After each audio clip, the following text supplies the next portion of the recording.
Welcome to Totally Trashed Film Fridays. I'm your host, Tyler Twite, and I'm here with my interviewer, Alex Stubers, and he's going to be talking with me today about the film I saw this week, entitled 22 Jump Street, the sequel to 21 Jump Street, starring Jonah Hill and Channing Tatum and other people. Alec, how you doing today, my friend? Oh, I'm doing pretty good. How about you? I'm drunk as a motherfucker. Nice. I'd like to let everyone know that today's video, as with all the other videos I've made thus far, will contain spoilers.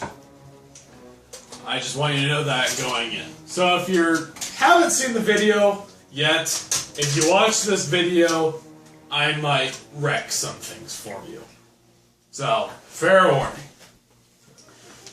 Anyway, this video is about Channing Tatum and Jonah Hill being cops and stuff, and they go to college and they're trying to bust a drug ring, and comedy ensues. Anyway, did you have some questions for me? Yeah, man. Well, shoot! How do you think it compared to the last video or movie? Well, the last movie was more about the fact that it was a remake of the original, and it made a lot of jokes based on that fact. The second movie made a lot of jokes based on the fact that it was a sequel. So, to this point, Ice Cube, the rapper, the awesome gangster rapper, formerly from the group NWA, was an actor in this film. He plays the captain of the Jump Street group, and they have an office in the new church. Instead of Korean Jesus, they have Vietnamese Jesus, or the flip side. I can't remember. I'm too drunk to remember. Anyway, in this new church, they have all new digs. A lot more high tech. But a good joke is when Jonah Hill and Channing Tatum, also known in the film as Janko and Schmidt, walk into the new headquarters. Janko, played by Channing Tatum, notes at the captain's headquarters, "Damn, man, look at all that glass. It's that office. It looks like a giant cube of ice." Which is hilarious because the captain is Ice Cube. I thought that was fucking hilarious. But anyway, it makes light of the fact that it's a sequel, and it knows that it's a sequel, and it makes fun of itself for that. Awesome. It's good. It's fun. That's good. Well, did it end up like tearing off, and do you have any weird questions at the end? Like anything that you don't know what's gonna happen? Not really, because the end result, 22 Jump Street is a sequel. And it didn't end with you thinking that there's going to be a 23 Jump Street or a 24 Jump Street. Because the end credits was a montage of Ice Cube telling Janko and Schmidt all the different schools that they're going to be in. Subsequently setting up the plots for 24 Jump Street, 25 Jump Street, 26 Jump Street, 27 Jump Street. So many Jump Streets that you know another sequel is going to happen. They did culinary school, music school, karate school, pilot school, all these different fucking schools. And they filmed scenes. And when they got to fucking 32nd school, fucking Jonah Hill was gone. They fucking filled him with Seth Rogen, as if no one would fucking notice. Just another Jewish guy. I mean, to some people, apparently they wouldn't notice, but yeah, Seth Rogen was in one of the Jump Street movies. But clearly they make it readily apparent to the audience that 22 is as far as they're really going with the movies. Mm-hmm. Yeah, that's nice. It was alright. Well, what was your favorite scene? My favorite scene. Well, there's a point in the movie where it's made apparent that Schmidt is sleeping, and by sleeping I'm saying banging, the daughter of Ice Cube, who happens to be going to the same college that they're assigned to be in. They're going to MC State, which is a very ambiguous college, and Ice Cube, who plays the captain, has a daughter who's going there.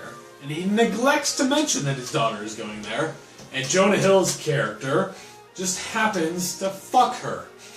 And it becomes a known point to Ice Cube's character and everyone's character that he's fucking her. But that's not the good point. The best point is when Jonah Hill's character already knows, Ice Cube's character already knows.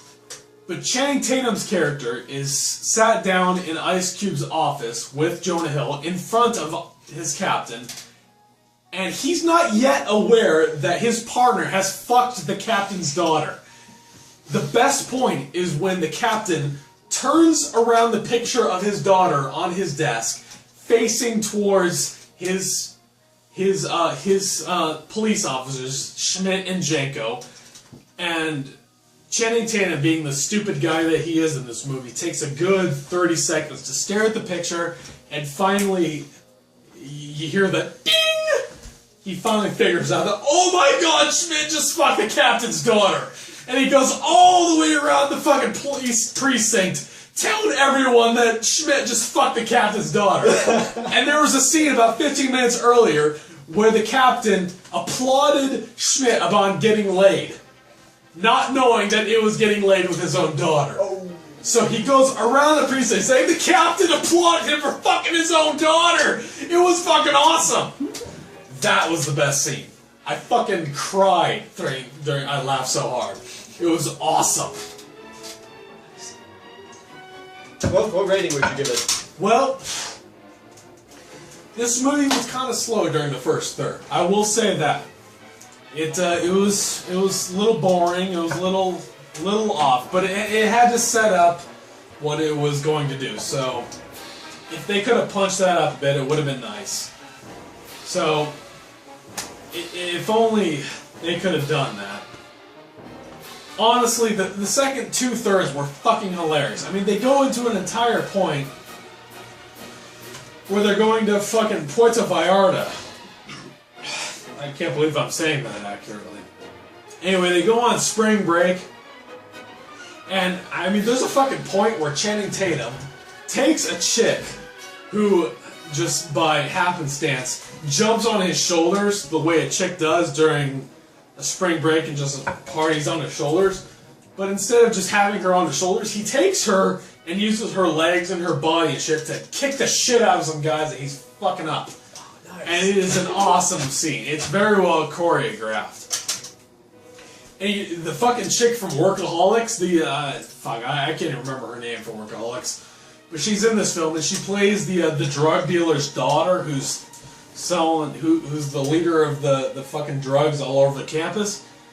She and Schmidt have one of the most hilarious fucking scenes where she and Jonah Hill, who plays Schmidt, are fighting, and they're kicking the shit out of each other, but they're in the middle of a fucking hotel room, and they're fighting, but they do a pause, and they kind of lean in towards each other as if they're about to kiss each other. And they're both kind of, slightly unattractive enough to the fact where you think they're both in the same league. Neither of which are they're not very attractive. So normal people wouldn't get with them. But the fact that they're both unattractive make you think that they would go well together. Mm-hmm. So you think, oh my god, they're about to make out. But they don't. Jonah Hill's character's like, what the fuck are you doing? Are you about to make out with me? It's that kind of shit for about 5 minutes, and they do it back and forth like, you're about to make out with me. No, you're about to make out with me. It was that shit. I can't portray it properly, but it was hilarious when it was shown. And then they go back to fighting. They go back to kicking the shit out of each other. That was a good part during the spring breaks. But she was fucking hilarious. She was deadpan. She was very passive aggressive. It was fan-fucking-tastic. Let's see, what the fuck else? Oh, and finally, fucking Nick Offerman, who's best known as Ron Swanson from Parks and Recreation, he plays the captain. Not the chief, not Nick Swartz, fuck Nick Swartz. He's not in this movie. I don't know even why I said his name. He's not even in this movie. Ice Cube. He's not even related to Nick Swartz. I don't even know how I fucking...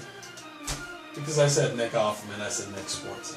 But I'm talking about Ice Cube. Ice Cube plays the chief of the group. But I'm talking about Nick Offerman, who plays Ron Swanson in Parks and Recreation. He is in this movie, and he is awesome. He's hilarious, and he's very deadpan. He's awesome. He's in this movie. Anyway, I believe your original question was what rating I'd give this movie. That is very correct. That is... I went off on a tangent there. Anyway, my rating is 1 thumb up. Not 2 thumbs up, because I thought the first third of the movie was fairly boring. The whole Cholo scene where Jonah Hill plays a Mexican guy is pretty damn funny. He gets an octopus on his face and it inks in his mouth. That's pretty goddamn funny. But all in all, the first third of the movie is pretty goddamn boring. So the second third and the third third of the movie is fucking hilarious. But because of the first third, I only have to give it 1. So, 22 Jump Street, all in all, 1 solid thumb up. Got anything else to... Any other... No? How would you rate the ladies? I'll do it. Well, there's the chick from Workaholic. She's not entirely attractive, but she's good. There's a chick who's Ice